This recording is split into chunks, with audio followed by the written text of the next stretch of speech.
So hello everyone, कैसे हो आप लोग। आपका एमपी सेट का एग्जाम कल हो चुका है और अब तक तो सबने अपना स्कोर भी चेक कर लिया होगा। सबको पता चल गया होगा आप लोग कितने पानी में हो या नहीं हो। तो एक काम जरूर करना, इस वीडियो के लास्ट में अपनी कैटेगरी, अपना सब्जेक्ट और अपना स्कोर कमेंट बॉक्स में जरूर लिखना। सो आज हम बात करेंगे कि एक एक्सपेक्टेड कट ऑफ क्या हो सकती है। ये सिर्फ एक्सपेक्टेड कट ऑफ है गाइस, जो कि प्रीवियस एनालिसिस के बेस पे या फिर बाकी स्टूडेंट के स्कोर के बेस पे बनाई जा सकती है। जरूरी नहीं है ऐसा ही हो एग्जैक्टली। सो कट ऑफ कई चीज़ों पे देखो मैटर करती है। आपका जो सबसे पहली बात, पेपर 1 और पेपर 2 का लेवल क्या था। तो लेवल की अगर मैं बात करूँ तो मैंने एनालिसिस किया है उसके अकॉर्डिंग। अगर मैं पेपर 1 की बात करूँ तो लेवल देखो बहुत ज़्यादा टफ नहीं था। अब जिसने बिल्कुल भी तैयारी नहीं की हो उसके लिए डेफिनेटली पेपर बहुत बहुत टफ था। लेकिन जिसने 2-3 महीने भी ठीक ठाक पढ़ाई की है उसके लिए पेपर टफ नहीं था। पेपर का लेवल इजी टू मॉडरेट था। पेपर 1 में मुझे लगता है कि 50 क्वेश्चन आए थे, उसमें से 10 से 12 क्वेश्चन ऐसे थे जो कि थोड़ा सा उनका लेवल अच्छा मान सकते हैं। उसके अलावा 35 क्वेश्चन पेपर 1 में हर कोई कर सकता है अगर जिसकी तैयारी अच्छी हो। तो सिर्फ 10 से 12 क्वेश्चन ऐसे थे जो थोड़ा सा टफ उनको मान सकते हैं। 3-4 क्वेश्चन ऐसे थे जो बिल्कुल ही मतलब आउट ऑफ सिलेबस मान सकते हैं, जिन्होंने पहली बार ही उन क्वेश्चन को देखा हो। लेकिन बाकी क्वेश्चन ठीक थे, बहुत ज़्यादा जो मैथमेटिक्स का भी लेवल नहीं था, रीजनिंग का भी लेवल नहीं था, पैसेज भी बिल्कुल ठीक आया था। सो क्वालिफाइंग मार्क्स की अगर बात करूं, वैसे क्राइटेरिया होता है पेपर 1 प्लस पेपर 2 में 40% का।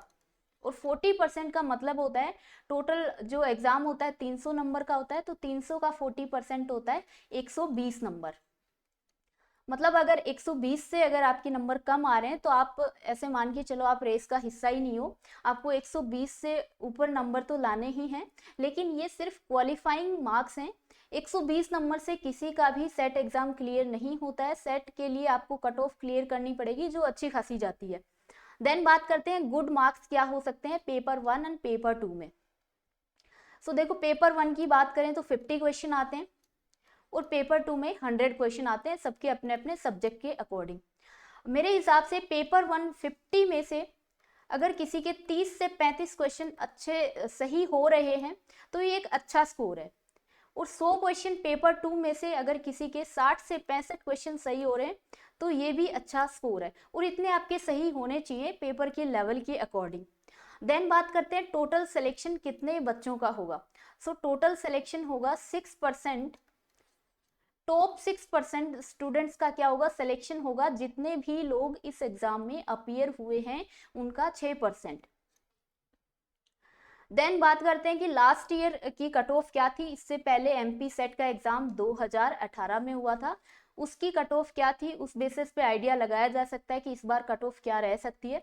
ये कट ऑफ मैंने सबसे जो हाईएस्ट गई है ना जिन भी सब्जेक्ट की, ये जनरल कैटेगरी की कट ऑफ है और सबसे हाईएस्ट वाली कट ऑफ को मैंने इंक्लूड किया है।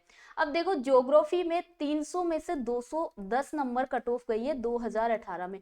लिटरली ये काफी ज्यादा नंबर होते हैं 210। सो टेंशन मत लो, इस बार इतनी ज्यादा नहीं जाएगी, 210 नंबर नहीं जाने वाली। पॉलिटिकल साइंस की रही है 208 नंबर, हिस्ट्री की 192, होम साइंस की 192, इंग्लिश की 188 एंड म्यूजिक की 188। सो ये सबसे हाईएस्ट कट ऑफ है। इसके अलावा कम भी गई है कट ऑफ, ऐसी बात नहीं है। 170 भी गई है, 180 भी गई है, 185 भी गई है। सो सारी कट ऑफ गई है, कम और ज्यादा। लेकिन इस बार मुझे लगता है कट ऑफ थोड़ी सी कम ही रहेगी, ज्यादा जाने के तो चांसेस नहीं है। सो अब बात करते हैं कि 2023 की एक्सपेक्टेड कट ऑफ क्या हो सकती है। General category, OBC, SC, ST, इन 4 कैटेगरी में आपकी कट ऑफ जाती है। और इस एग्जाम में तो मेल की अलग जाती है और फीमेल की अलग जाती है। वैसे तो इक्वल सी रहती है, बहुत ज़्यादा डिफरेंस नहीं रहता है। लेकिन फिर भी जितना मैंने एनालिसिस किया है, जितने स्टूडेंट्स के नंबर मुझे पता चले हैं, जनरल कैटेगरी की आप मान के चलो 300 में से अगर 180 से 185 नंबर के बीच में आपका स्कोर बन रहा है तो आप सेफ जोन में हो। ये एक अच्छा स्कोर, आपके चांसेस सेलेक्ट होने के चांसेस काफ़ी हाई हैं। ओबीसी कैटेगरी अगर आपकी है तो 170 से 180 नंबर के बीच में अगर आपका स्कोर बन रहा है तो एक अच्छा स्कोर है। SC कैटेगरी में 160 से 165 नंबर के बीच और ST में 150 से 160 नंबर के बीच में अगर आपका स्कोर है तो it is a good score. So देख लेना आप अपने अपने हिसाब से कि आपके सब्जेक्ट के अंदर कितना आपका स्कोर बन रहा है, आप सेफ जोन में हो या नहीं हो, आपको वो आइडिया लग जाएगा।